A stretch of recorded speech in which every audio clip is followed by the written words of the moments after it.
to our channel. And today we're going to talk about creating belonging. Anjali, what's been going on for you around belonging? Well, I think, for me, April, always a connection has been a big part of what's a motivator for me and important to me. Uh, and I try to create more and more places where others feel a sense of connection as well. So I think for me, belonging is feeling a sense of connection. And one of the places that I kind of intentionally tried to create that sense of connection outside of the teams that I work with, because I think even with the teams that I work with, one of the big things that I try to do is to help establish connection between the people in the team. But one of the places that's kind of a sense of, they create a real sense of belonging is the Women in Agile group that I lead here in South Florida. And uh, as I bring in more leaders to help me with that group, I always tell them our biggest goal is to make people feel better about themselves by the time they leave this group. So that for me is like creating a sense of belonging, that they feel like they are welcome there, that they are part of that place, that people want them there, and that what they share, what they bring to the table is valued. And I think that feeling of like being able to leave a space feeling better about yourself, I mean, if we can create that, uh, I think the world will be a much better place. Mm, yes. So you are awesome at creating places that people feel like they belong. Like I remember being at the open space in Michigan, like in 2018 when I first met you, and everything about that space said, "We want you here." It was I think, a community center that you had it It in. was. It was Yeah, a youth community center in yeah, in Ann Arbor, Michigan. And one of the things that I realize is that we need to curate spaces. And there's a lot to curate spaces. When you may be facilitating, it's not just getting up there being in front of people. It is setting a comfortable space to invite conversation, to, to bring warmth, a positive energy into the space where yeah. people feel there's intimacy, a place where you feel that you can curate trust.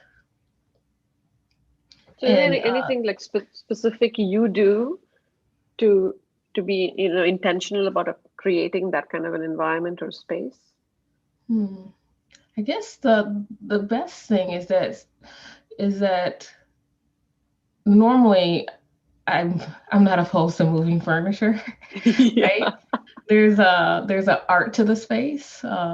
I don't think people talk about that much anymore, or feng shui, right? Of looking at how can I create these micro spaces and larger spaces for people to connect with one another. Yeah. So in that creates belonging. It creates community. A lot of times that the spaces that I create, um, one shape is very important, and that shape is the Yeah. circle. Um, that circle uh, builds community. Yeah. It forms people together in a unique way. And when you just spoke about women in agile, and you know that I do a women in agile open space, which will Hmm. be again in December, and That's I'm offering right. that for free for people this year. And last year that was a few $100s for people to attend, and it'll be free online. And I do that because, I like to create inclusive spaces, and whether it was something paid or free, there's ways that can all work out that everyone could attend, Yeah. So and it's providing accessible. access to people. Yeah. Yeah. And Yeah. I understand with a lot of the spaces that I create, inclusion is very important, and that's even with that financial inclusion, where I may have a cost, and I may also do pay what you can tickets. And with that, I find that it really covers themselves, I know. and that it allows for an inclusive event where people, when they show up, no one knows who paid whatever. People are just there. Yeah. That's important.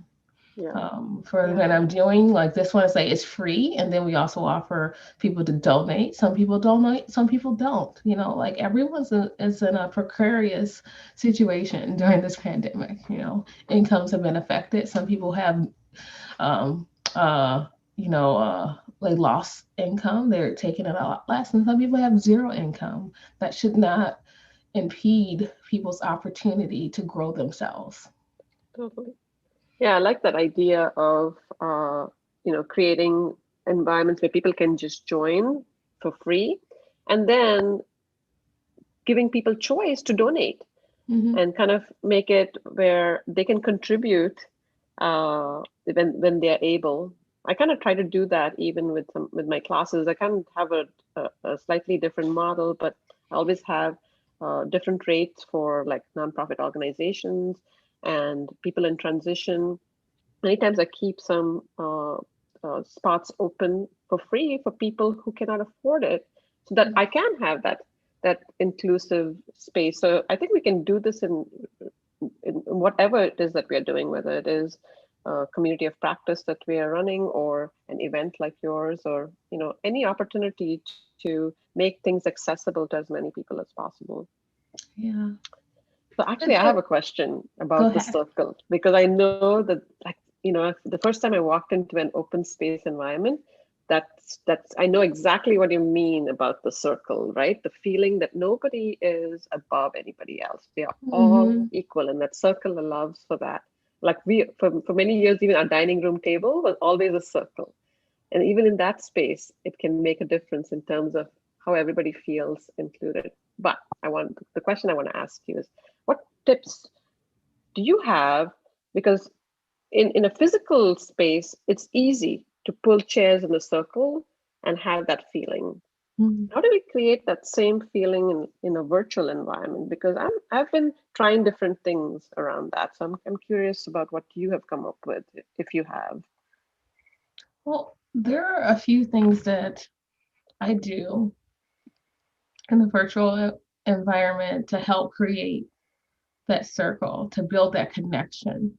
And it's the same thing I do in a physical space, um, getting people comfortable with the space, encouraging people to, when you're in a virtual environment, to see who's here, Yeah.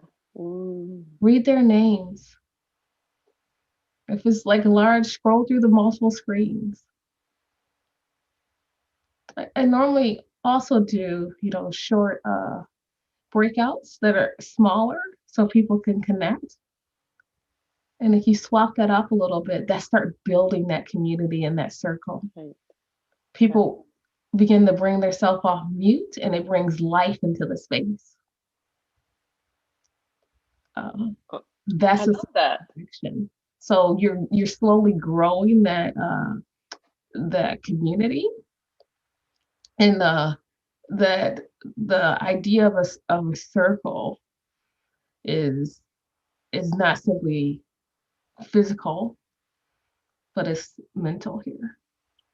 And that's Yeah. how I consider you. Like you're a part of my circle. And there's certain things that that make you a part of that circle. Mm, Hmm. Like what we've been talking about today, that belonging, I can definitely have belonging with you. I have to say the same thing about you.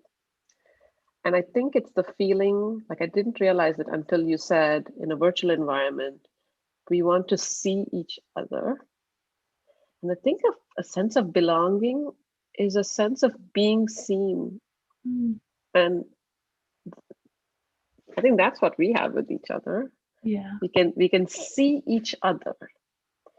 And I think that this idea of the sense of belonging and connection, I think is something that resonates for both of us. And I think it is about our intention of helping others be seen, Mm, regardless of who they are, where they come from, what level they are in the organization. All of that is secondary to really seeing this person as a worthy human being, right? yeah. And the way best to describe that is, for people, this word may be new to them, is that we practice generative engagement. We give people that shared voice. Yeah. Oh my gosh, all of the facilitation techniques that you and I use is coming back as to like that's the whole thing about what we do in terms of facilitation is creating that space, that environment with such intentionality to help people feel like they belong and be seen. Yeah, and the thing is, it's not about simply how we show up as professionals. It's how we show up in our life. That's And so that's why we're true. doing this, is that things that I've learned professionally and even personally, how they are interwoven. And we understand more and more today that uh, you know that what's going on in the world, our personal life and professional life have all collided even more. Yeah, yeah, yeah. Thank you for reminding me because I kind of revert to work a lot of the time, which I think my family reminds me of every so often. So thank you for reminding me that, yeah, what we're talking about is about life. Mm. And right now, everything is all integrated into one for every one of us. And so creating this sense of belonging and being intentional about that is not just in our work environments, but in every space that we enter. Well, Yeah. that was One I of the love this topic, and Yeah, one of and the key things that just kind of like sparked in me, that I've been thinking a lot about, is patience. And someone sharing with me, like, wow, you seem to have a lot of patience, April, and understanding what patience is, and how patience, people say patience is a virtue. And why is that virtue? There's unique characteristics about patience. And a part of that is some of those things we talked about, like that, giving people that shared voice, but also how we respond, mhm, is that not being retaliatory in nature. And I think leading with forgiveness. that's hard to do. Hmm. And hopefully, the world that we live in right now, we can get a little bit more curious. And Yeah, with that curiosity, spurts more patience and creates more belonging with one another, because we're investing in understanding. Mhm. not have said that better. So patience and curiosity from our part, Mhm. uh, and making other people feel like they belong. Mhm. So I think that's good for today. Well, I hope that all of you enjoyed this conversation of Live with April and Anjali. And if you liked this, please make sure that you hit like if you see this either on LinkedIn or YouTube or Facebook or Twitter. And subscribe to our channel on YouTube and Facebook so that you can get alerted when we go live, because we do that pretty much impromptu as well. And we both look forward to seeing you again in our next episode of Live with April and Anjali.